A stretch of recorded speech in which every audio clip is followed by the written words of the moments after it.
Welcome to the Chase Down Podcast, part of the Cavs media family. I'm your host, Justin Rowan. The Chase Down is presented by Fubo, the official streaming partner of the Cavs. Watch over 350 channels of live sports and TV, including FanDuel Sports Network without cable. There's no cost and no commitment. Try for free at FuboTV.com/Cavs. The Cavs split their home and home against the Mavericks in a very unexpected way, blowing out the Mavericks on the road, having a blowout loss at home. I think those were games that we expected the Cavs to win, but they had a letdown, another afternoon letdown game for the Cavs. And joining me to discuss that, as well as their upcoming road trip, is my co-host, Carter Rodriguez. Carter, how you doing, buddy? There's a lot of discourse, in the world today. How do I get involved? How do I help the world be a better place? And I think the number one way to do so would be to petition the league and ask for no afternoon games in the postseason. Of all the things, hurting the world right now, I think that might be the absolute biggest problem we've got, because this team just doesn't play well in the afternoon. No. This is like their 6th or 7th no-show of the season in that time slot. I don't want to sugarcoat it. This was a disappointing game, but I want to start positive on an episode where I think we're going to poke maybe some holes and address some concerning trends. But let's get the fun stuff out of the way right away, which is that Max Strus came back, baby. It was so fun to have Max come back. I didn't know what to expect. There was a report before the game saying, hey, he's going to have to play his way into game shape. And it looked like that. It looked like times where he was a step slow, where he was trying to catch his breath to some extent, but it did not impact his shot. Max went 6 of 7 from 3. He was playing physically. He was hitting the boards. That was great to see. Got to the line 4 times. There's just a level of maturity that I really enjoy with Max Strus, that as much as we've had some good play on the wing this season, there's just a level of understanding that I appreciate so much. Knows how to hoop. The spacing. He is going to rotate with the play. He is going to be in the right spot from a spacing standpoint at all times. There's just a high IQ in where he's supposed to be on the defensive end. A couple times maybe caught a little flat-footed. I expect it to take some time there, but he's just.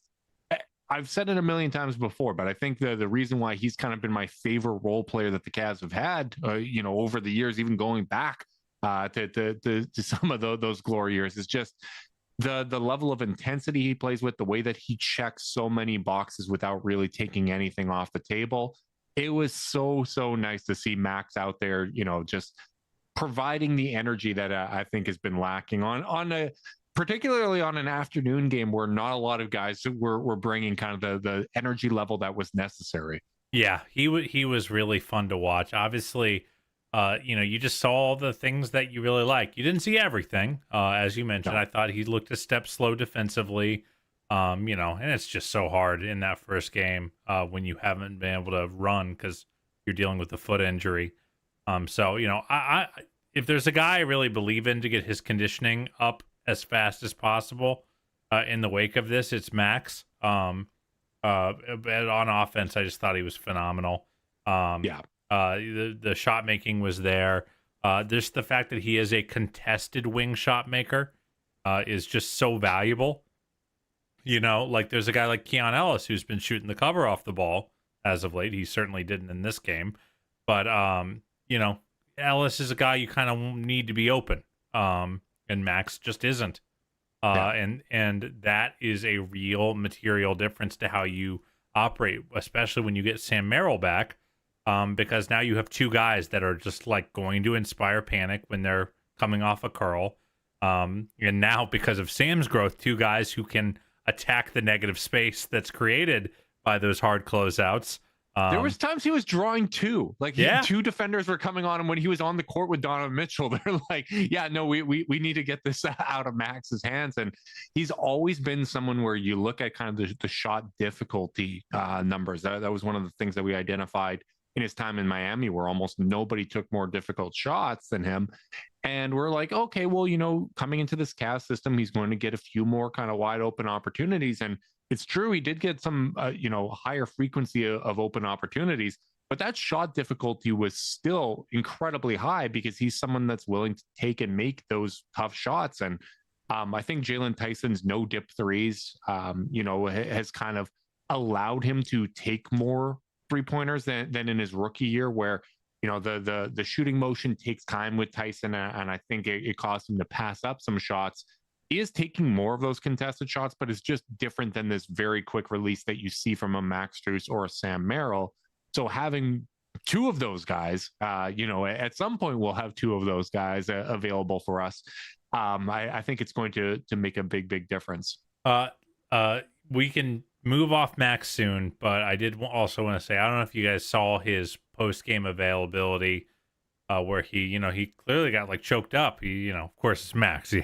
Max ain't gonna cry, but you could see he was fighting it back, and you could tell how meaningful it was for him to be out there. And you could even Kenny's pregame comments, like, this is a guy this whole team really roots for, really rallies around, and heck, the fan base. I mean, the crowd was going ballistic in a game where, frankly, the Cavs didn't give them a lot to cheer for, and in some cases, did the inverse. I think, like, watching them just go absolutely nuts for Max as he, took over stretches of this game, and was one of the only reasons the Cavs kept it close as long as they did. Was a really special thing to see. Yeah, and I think these kind of human moments are really important, right? Because the regular season is so damn long, and I think sometimes the game can get reduced to stats and how you've performed over your last 15 games and all those sorts of things, where we kind of take the human element out of it. And it's one thing that I've enjoyed kind of from the last couple of weeks here, where, on the one hand, it's terrifying that Jason Tatum is back to a very good Boston team, but like seeing him and DeJounte Murray come back, and the way like the Tyrese Halliburton and these other players have reached out, James talking to him, saying congratulations. I think the amount of work that goes into these long rehabs is sometimes taken for granted for fans, right? And not for Justin Rowan. No. Well, maybe that's part of why it's touching me a little more than it may have in the past. But, someone like Max, who no one has ever accused this guy of not being a psychotic worker, right? And that he was putting in that level of work. I remember the reports back in December where it was like, hey, we have to almost scale him back a little bit because he's trying to do so much. So obviously the team has been very careful with him. This is something that, given the fact that those Jones fractures are that bone that connects your little toe to the rest of your foot, that is such a vulnerable area that you pivot on, and it's just awful for a basketball player to come back from. To see him moving around well, to see him playing with confidence, and just kind of seeing the emotion after the game, it didn't surprise me, but it was definitely something that touched me. And Carter, while we're on the subject, you said might talk about a disappointing performance and all those things, sugarcoat maybe on the front end. I got a little bit of sugar for you here. How about this? Do you feel any better about the loss to the Celtics, where it just might be, hey, this is just who we are in the afternoon? Like, if we lose like that to the Dallas Mavericks, is Boston even that much better, or is it just this is a high quality zag, my friend? Thank you. I just wanted to throw it out there. And, obviously with Max returning, it's nice to take a step in the right direction, getting a little bit healthier. We do have some disappointing injury updates. The Cavs announced just prior to this podcast that Jared Allen will be out for the road trip, which is the next 3 games. Kenny had mentioned that it's kind of a day-to-day thing with severe knee tendonitis. So hopefully he is trending in the right direction there. Craig Porter Jr. will be out the next 1 to 3 weeks, and Tyrese Proctor is also ruled out for this road trip. Yeah, it made me, we can talk about that, a little bit more in depth, but it did make me want to kind of pull up the numbers and get a sense of like, hey, how dire has it been? Has it been as rough of an injury year as it feels? So I went ahead and pulled up some numbers through 68 games. This season and last season in terms of games played for the core 4. I went ahead and combined Darius and James, since they are in the aggregate our point guard over the course of this year. They've played a combined 40 games for the Cavs. Last year, Darius had played 64 of the 68. Yeah. Donovan Mitchell had played 60. that had played 62 this year. He's played 60, so he's actually been the closest to even. Evan played 60, he's only played 51, and Jarrett had played all 68, and he's played 51. And so, like, you're missing a lot more time from your top end guys. This is not, a woe is me effect. That's just what's the case. And then I went ahead and was like, well, let's just see how many total games missed due to injury. I went to Spot Track, who does a great injury tracker. And so far, the Cavs have lost 229 total games to injury this season across their roster. Last year, for their entire season, Justin, the number was 168. And that's with right. Max missing, the first, 20, 25, 30 games with the foot injury last year. And then I thought, well, 2 years ago was our season from hell. Our absolute, the season that ended up costing JB Bickerstaff his job. The bad vibe season where nothing really clicked together. They lost 279. And frankly, if they stay on this track, they're not going to be too far away from that number. And, I just think it is really disappointing just to see yet another year just like getting messed up from injuries. And it's not, certainly nothing's ruined, but like the evaluation period, as you talked about on the last pod, is just getting smaller and smaller and smaller. And, by the time this 3-game road trip is finished, they'll only have 11 games left.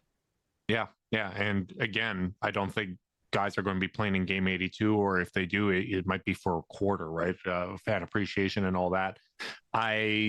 You're just kind of, we're just going to have to see what happens in the playoffs, right? Like, I think the reality is there might be a bumpier road than we expect, but like this Dallas game didn't bother me as much as the Orlando one. Like, it's disappointing, but I think this was very clearly just kind of a low effort game for the Cavs. And we've talked about it earlier in the season where when they were trying to find their footing and establish it really for the first time all year, it was like, okay, well, it's until the buy-in and the effort gets to the level that we were accustomed to last year, it's kind of hard to make an evaluation. And the thing that we've said with this team all season is they seem to respond better to adversity than they do success. And when, they get a blowout win against the Mavericks coming off of a loss, it's okay. Now they're gearing up. They went for the throat. They got it done. Coming off a blowout win, foot off the gas, tough to get into gear in that afternoon game, right? And to me, the effort component of this kind of starts with the guards. I thought that both James Harden and Donovan Mitchell were really flat in this game. And when those are, the leaders of the offense, the orchestrator of what's going on the court, and really the leaders in your locker room too, they're the ones that need to set the tone. And this was just a game where they didn't do it, right? Like James had a really, really poor game. Donovan didn't, I think he had like 16 points in the fourth quarter until, they were down 20 and then he kind of had a late flurry. But for the most part, just the engagement level was low. And I think you can have a passive game sometimes from the stars. Like, let's say Donovan's not hunting his shot at the same level that you would expect in a playoff game. But I do think you still need to have that high engagement level, right? On the defensive end, making the most of the possessions that you have, playing, with attentiveness. I thought it was lacking from both of the guards in this one. Yeah, I think that's I think you're spot on. And it really is it's kind of like a duty of care issue where I think Kenny kind of spoke to what was in my brain in his post-game availability. It was like, hey, on a night where physically you're having a hard time getting ramped up, you need to account for that with mental sharpness, with a focus and an attention to detail. And I kind of just thought the Cavs didn't do that either. And I think the guards were a big part of that. A lot of these kind of like, this might be a crass way to frame it, and apologies if it is, but I thought there were like a lot of no thought possessions, where it's like the frontal cortex was never engaged. It was like, I'm just gonna go do some stuff, and like when you're down 8 points and you need to string a couple sharp possessions together. Those kind of possessions just kill you if you don't get away with really good shot making, which, by the way, the Cavs stayed in this game in the first half primarily due to some very lucky shot making. A lot of, it's not like it was an outlier game where, hey, we generated a lot of good shots. Like, I thought their shot making outpaced the process to get to those shots. And I think what you're getting at there is kind of like, this is the set we run and this is the pass that I throw, where in today's modern NBA, it's a lot of read and react, right? Like, you have to apply pressure to the defense. You have to make a sharp read of what the defense is giving you. You know what the weak side action is going to be.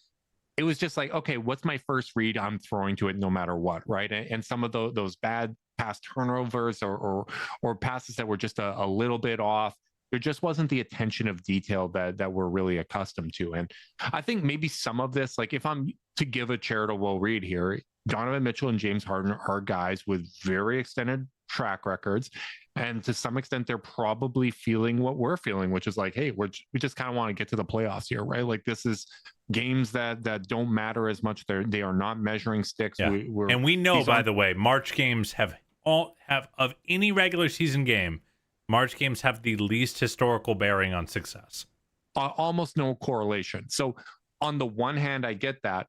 But then from a fan standpoint, it is, hey, you don't have a lot of time together as a group here. You can't, like, to me, maybe I'm mistaken. Maybe it is all just going to click. And the realities of the way that the playoffs are structured with the play-in is teams like the Cavs are going to get a week off. They are basically going to get a mini training camp going into the postseason. I think we've even seen some years where, like that Orlando series, we didn't feel great about the Cavs form heading into the playoffs. And they came out game 1 and game 2. They looked fantastic against Orlando, right? Yep. Like they just absolutely rolled them. So maybe this is fear over nothing. Yeah. But at the same time, it probably is based on historicals. Right. So we know that there isn't the correlation, but we also know that we are up against history of teams that have made these types of shakeups don't have a track record of success in the postseason. So from my standpoint, it's not giving me reason for concern, but I'm not building confidence seeing these types of games, right? And not that another 30-point blowout against the Mavericks would really fundamentally shake up how I feel about this team. I think their ability to make they can only really lose in this game from our perspective, you know? Right. So I firmly believe that this team is capable of making an NBA Finals run. But if I'm looking for, okay, just examples of everything clicking together with this group, I'm not being provided with a lot of that right now. And I think where the most concern is on the defensive end of the floor, because I don't think that is something that you can just flick a switch. I think you do need to have enough reps where everybody is bought in, where there's the communication, where you assess the points of failure, and then you kind of build off of that. I think the offense, this team's going to be able to figure it out, even if, there's 70% effort the rest of the way. But I think building the proper habits on the defensive end is important, particularly when, having lost through 3 of the last 5 games here, it's looking more and more likely that you're in that 4 or 5 side of the bracket here. That means in Eastern Conference, where we're kind of assuming at the trade deadline, hey, there might be 1 or 2 teams that you really have to think about. You might have legitimately 3 difficult series with teams that are starting to find their form. Orlando's playing better basketball now. The second round in a row. The second round might. The second round is going to be a tough series, likely against Detroit, and then the Hawks have won 9 games in a row. Justin, my goodness. Yeah. Like teams are finding their form. They're streaking at the right time. Orlando's going to get Franz back.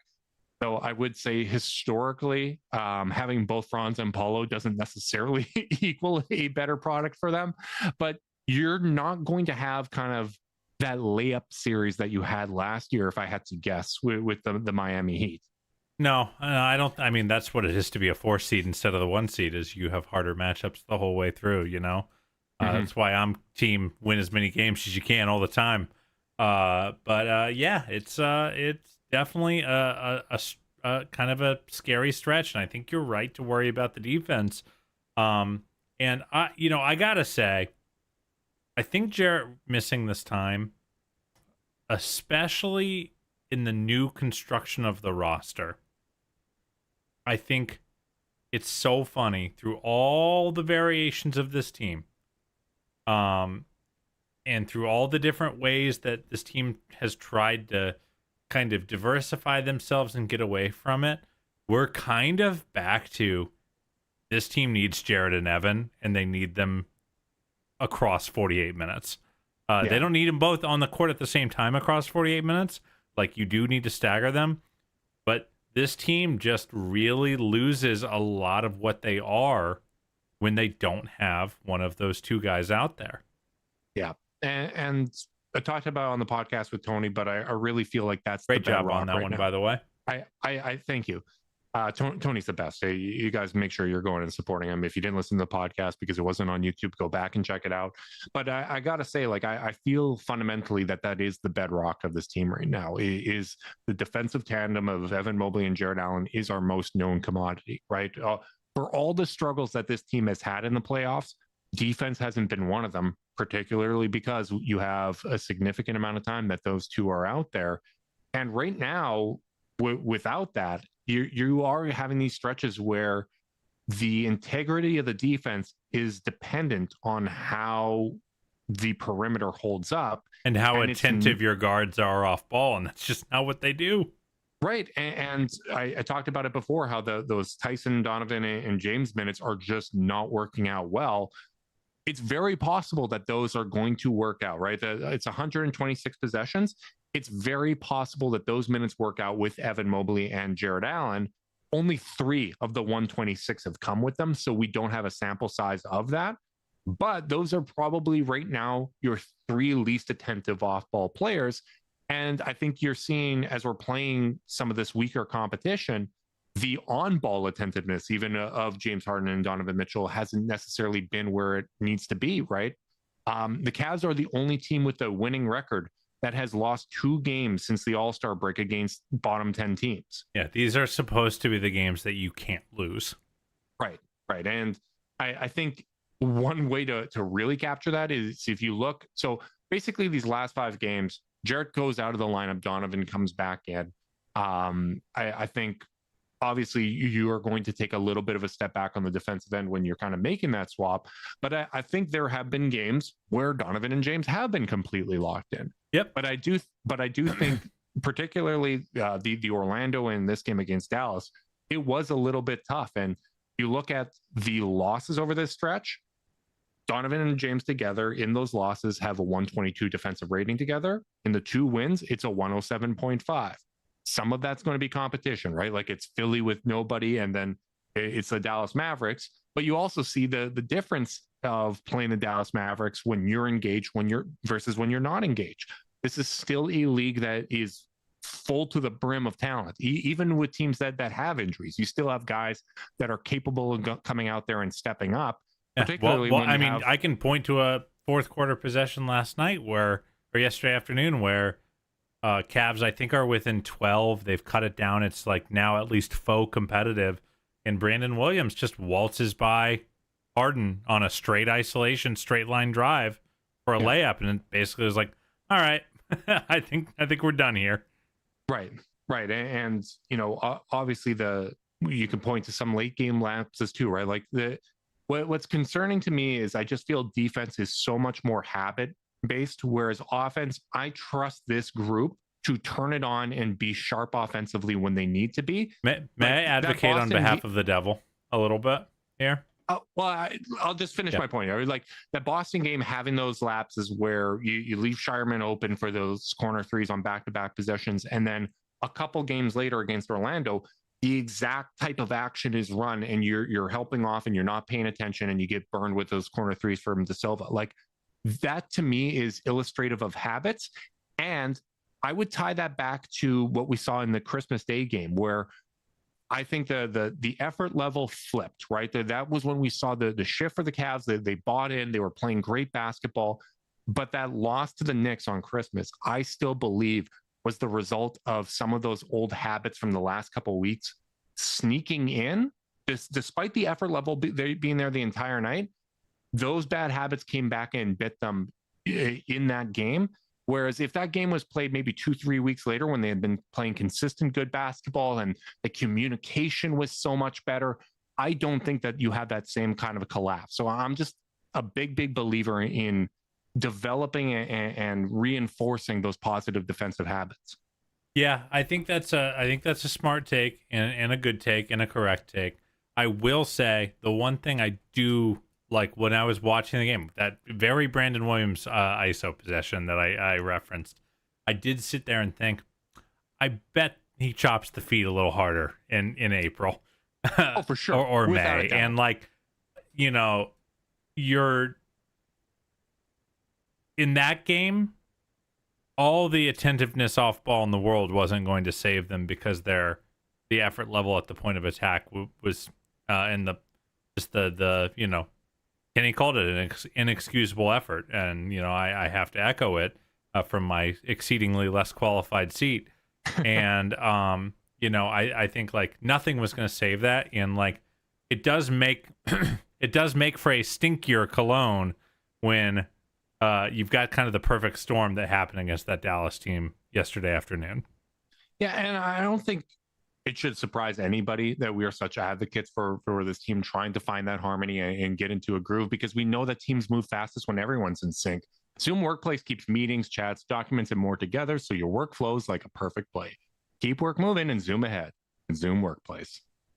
I want to talk a little bit about Keon Ellis, who okay. I thought, you know, we haven't really had a ton to poke at with Keon thus far in his Cavs tenure. He's been really, really good, really, really fun. I thought this was one of the first games where I felt like I saw some cracks in the process. And I think I would just want to start with like, brother, you can't pass up threes. Like, yeah, like there were a lot of, because like I think we kind of saw, we've seen him in really optimized situations where he can be the transition guy and the threes guy. You know, much like Okoro was, but a higher volume kind of player. But I gotta say, you know, again, and I have to be really careful about comparing to former Cavs, and I'm not doing it to be like, here's why he's better, or here's why he's worse. More just as a frame of reference. Yeah. You know, within the construct of this team that we've been watching, I kind of trusted Okoro a little bit more drive into the hoop to be able to make the dish off pass. Yeah. You know, I think the strength we like the connective playmaking. Yeah, the right? Like strength allowed him to be a more upright guy. He never had the bend that he needed to actually shake loose, but like he at least could stay on balance on the attack. There's a lot of like, if Keon doesn't get the call on the bump, it kind of goes nowhere. So it's like, hey, unless you have a very easy read to make on a drive and then kick, like if you're open on the wing, like I think your job just needs to be to shoot it, you know? And I think about a team like the Boston Celtics who are so freaking disciplined in that way, where like Sam Hauser and Baylor Shireman are not allowed to not take some of the threes that Keon passed up against Dallas. Again, they didn't lose this game on the offensive end, but I did think it was an interesting like first thing to be like, all right, brother, there's a thing for you to keep an eye on and to work on in high leverage moments. He also didn't shoot well, so maybe he was like trying to like, hey, the three doesn't feel good today, so I'm going to try to attack a little more. Like, so yeah, that's the stuff we can't know, but yeah, that's my little grain of salt to that take. Yeah, and if you don't want to compare to a former Cavalier, I think it's one of the things we like about Jalen Tyson too, right? Like we like his playmaking and kind of those reads on the roll. I think I don't feel the same way about Keon kind of making that off of the cut when he gets the ball on the move. And this is probably tied into the stats you had earlier about games missed. I am looking with a microscope at all times when I see guys. I'm like, oh, are they grimacing a little bit? I thought when Keon went up for the dunk in the second quarter, kind of looked like he ran back holding his hand, and I was thinking about the fractured finger on his left hand. If he aggravated it, maybe that had some impact. But you're right. When you get those opportunities, you need to take those open shots. And we haven't had a lot of things to poke at, right? Because Keon's been finding things to poke at on the defensive end. He has been so active. He's been doing so many positive things out there. And I was actually thinking, because when we were having that conversation about who you go about starting, I was sitting there watching the Dallas game on Friday, which, that was a perfect Friday game. I know we've had this conversation a million times, but all I want on a Friday evening after a week of work is a blowout Cavs win. I don't need stress. I don't need it to be a great game. I want low stress, fun game. That was exactly that. But I was sitting there being like, hey, if you don't really trust Jalen with the two guards just on the defensive end, and you want to balance the rotation and have Dean out there, because the only way that you're not going to be small is if you have Dean as the second big with either Evan or Jared, maybe you do start Keon, right? And I that thought also just left my head as soon as I saw Max moving around there, where I'm just like, hey, the playoffs start April 18th. That's about a month to get your conditioning up. I don't expect it during that time, but game one of the playoffs, if he's feeling good and he's running around out there, it might just be easiest to go back to Max. Isn't it so funny how quick? That's all reliable right there. You were just like, you were so sure, like, can't count on Max. Gonna need him to be ninth man. I'm not asking this guy to play more than 14, 15 minutes. One game later. This is once again my bias just kicking in one direction. Sometimes your bias goes in a positive direction. Sometimes it's in a negative direction. I think that's a positive bias. It's I have such an affinity for how he plays, and it's just so nice to see out there. And also, like, it is a legitimate question, right? Like, it is when you are integrating all of these new pieces, right? And as much as he is an old familiar face, he hasn't played with Keon. He hasn't played with Dennis. He hasn't played with Thomas Bryant. He hasn't played with a whole variety of different guys here. Having a bedrock in place, having things that are familiar to help provide the structure for these guys that are wild cards, that are bringing something new to the table, I think that's a benefit. Realistically speaking, I don't think you can start them like in the regular season. Like, that might have to be, hey, we're going to try to get you in shape over the next month here. And if you're at that point, this might be a change that you see midway through the playoffs, right? It's very possible too that, hey, Jalen, the numbers, particularly when Jared comes back to the lineup and you have both of those bigs, you feel better about the performance there, because it's not just the on-ball stuff. I think or the off-ball stuff. I think he's taken a bit of a step back recently, maybe hitting a bit of a wall on the point of attack and his on-ball presence defensively. Maybe it does just work out fine with Dean when you have the two bigs out there that, hey, Dean is the starter, but the way we stagger it, the way we work the rotation, and the way other guys have pitched in, Max playing some backup power forward, maybe that all works and that rotation concern isn't there. A lot of these rotation conversations we have and concerns we have are because it's hypothetical, because we haven't seen this full group together. So we're just going off of what's available in front of us. So, like, trying to make extrapolations from there. Yeah, it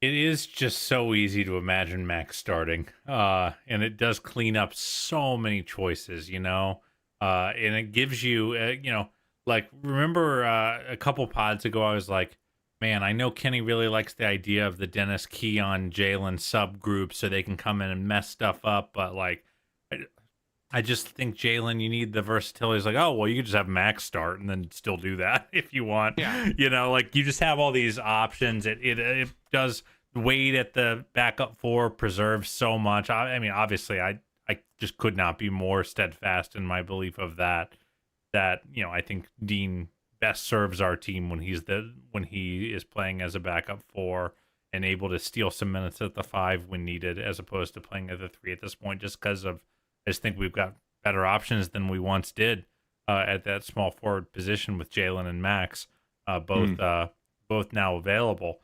But yeah, Max he gives you a little bit of everything. He gives you some of that Jalen playmaking and toughness. He not quite the perimeter defender, or at least wasn't in this game. I'm interested to see how his feet get chopping as the season moves on. Can rebound well for his position. adds the movement that Sam can provide, but without, giving up the size. He's an awesome player. There's a reason he's one of the highest compensated role players on the team. It's because he's awesome, and he's been awesome for this group. Yeah, and I was happy to see. Obviously, I think it'll be a game time decision, but with that injury update, it wasn't. Hey, Sam Merrill's also ruled out for this road trip, right? Like, it would be nice to get him back in the mix, but it's just kind of understanding that most of the options the Cavs have are these 6'5" guard wing hybrids, right? And some of them, Jalen and Max, are strong enough that they can play up. But for the most part, you're going to be playing smaller in a lot of situations. So having Dean as that second big throughout all of those stagger minutes is basically the only path to not being small when you're out there, right? It's if you have that, then at least it's okay. Well, James Harden's out there with a couple other 6'4", 6'5" guys and two larger players out there. Like, you're okay from a size standpoint. But as soon as you get to these like 3, 4, 6'5" and under lineups, you're just giving up a lot on size. And I think that they are capable of doing what needs to be done on the defensive end with those groups. It's just there's less margin for error. It's a little easier for teams to get offensive rebounds against those types of groups. And at the same time, sometimes when teams downshift like that and they have shorter guys, you gain a lot in individual offensive creation. I don't feel like that's necessarily the case, right? Like when it's Keon and even some of these guys like Sam that have taken a step forward as an individual creator, it's not that level of dynamic off the dribble creation game that some of the smaller ball lineups around the league have necessarily. Yeah, that's fair. I want to talk about Evan before we get out of here. The splits are looking pretty promising for him. In the month of December, he's up to 20 points, 19.9 to be exact, 9 boards, 2.6 assists, and just under 2 blocks at 1.9. Shooting 60% from the field, which is a huge improvement on his 53% for the season, which has been one of my big like whenever I've expressed concern about Evan's season, it's been like wah wah wah. Look at the field goal percentage. He's at 53% and he's 7 feet tall. That needs to get up. The shot diet has to get easier. Finishing has to be better, and we are seeing that. And I guess my very radio-ass question to you is, are you more encouraged by the fact that we're seeing this stretch of really, really strong play from Evan in all these other, facets of the game, or more concerned about the free throw shooting, which is down to 51% for the month of March, and he is 6 for his last 17? I'm more encouraged. And Evan playing well like this, to me, it's similar to why I have confidence in the Cavs, even when they go through these ruts where they aren't playing particularly well, right? Like, I said this type of thing was going to happen when they were playing well, right? Like I said, they'll recover, they'll have another stretch where they disappoint, and then they'll probably go on another run. Like, those types of ebbs and flows happen. I have seen, even though this has been a disappointing year for Evan, I have seen stretches where he looks like he did last season, right? Like right before that second calf injury, I thought he was playing great basketball, and he has looked more like himself. I thought he was our best player in both of these games against Dallas. He was probably I think that's fair. I think he was the only one that consistently played well. And he actually was working on defense pretty well. To me, the free throw shooting is obviously concerning because that's one of those margin things, right? Like, we understand that the Cavs are at best going to be an average defensive rebounding team. We understand that with the changes at the trade deadline, they are now going to be a higher turnover margin team, right? Like they are going to turn the ball over more. James Harden already has more 6 turnover games than Darius had in the last 2 seasons, or as many. Like, you're already losing a little bit on the margins in those spots. You can't also lose that at the free throw line, right? Like, all of a sudden that just becomes too many variables, too many areas where it could hurt. To me, it's concerning, but I do think that it's something that could just turn around And it's like, oh, that was a really weird thing because he has shot better from the free throw line throughout his career.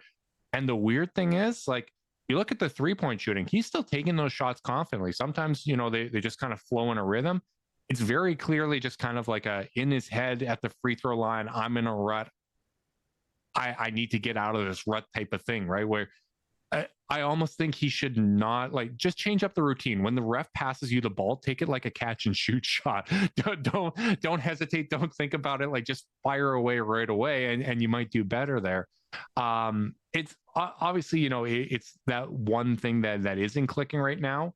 But I think he is playing so much more confidently on the offensive end. He is getting into his moves really quickly, and the passes he's making is encouraging. Like, this feels like all NBA Evan Mobley. It's just this one part that isn't coming along for the ride. Yeah, it's I agree with you generally that it is more encouraging that we're back to good finishing, impactful rim attacks that feel crisp, get slower. He had a play in the win against Dallas where he just cooked Dwight Powell. Like Powell had no shot to keep up. And like those are the plays and the kind of mismatches you want to see abused. Like I was listening to Danny Cunningham on Locked On Cavs, and he was mentioning like, that's not always something we could say about Evans, that okay, he's got a very favorable matchup. Is he going to abuse it? And he did in that first Dallas game. He was more quiet and had 18 points in the other game, but like those are the trends you want to see. On the free throw side of things, it's it certainly feels especially bad right now for the whole team. I mean, we had James Harden miss 3 straight free throws, at one point, and they're 5-6 in their last 11 games. I want to say, actually, I don't know if that's true. Hold on. Look at you making up stats. Usually that's my domain. What are you doing here, buddy? NBA.com is confusing me. Yes, they are 5-6 in their last 11 games, and they are 28th in free throw percentage in that stretch, that 72.8%. So it's just, they're leaving 6 points a game at the line right now. And that's a lot of points, Justin. And, obviously no one's going to shoot 100, but like you go up against it, like there is like that kind of pit in your stomach feeling when you play against a team like Boston, where you just know like they're just going to make every free throw at the end of the game. That's just what it feels like. Yep. And that's obviously not true, but I literally just sorted by top percentages in that same 11 game stretch. Boston is first in the NBA, and like these are the kind of margin plays where it's like it's within your control, but it's kind of not within your control, because obviously there's a huge mental component to free throws. But I actually would zoom out a little bit from Mobley and just be like, hey, whole team. Like, I don't know if it's a focus thing. I don't know if it's a Zen thing, but like, maybe it's a fatigue, bouncing around city to city a little bit. Like you do see that sometimes here. So who knows? But it's the least sexy thing to talk about, because there's no analysis other than, hey, you got to make them. Yeah, sure hope they're made. I did at least want to bring it up. One small little note, and I was so tickled to have this backed up by some positive lineup data, Justin, because Kenny has made a small, probably by necessity, lineup tweak when this team has been so beat up the last few games, which is that earlier in the year, if Jarrett was missing time, it would just be Evan plays exclusively at center now, and Thomas Bryant eats whatever minutes Mobley is sitting. I'm happy you brought this up. And we've seen little stints of Mobley playing next to Bryant, which is fun for two reasons. Reason one, it's Mobley next to a stretch five. We've been waiting to see it for years. And we are seeing it. Like, it's cool to get some good tape on like how he can operate with another big on the floor that can protect the rim if he's in position, but needs to be in position and can stroke from three and be guarded out there and give Evan a little space to operate.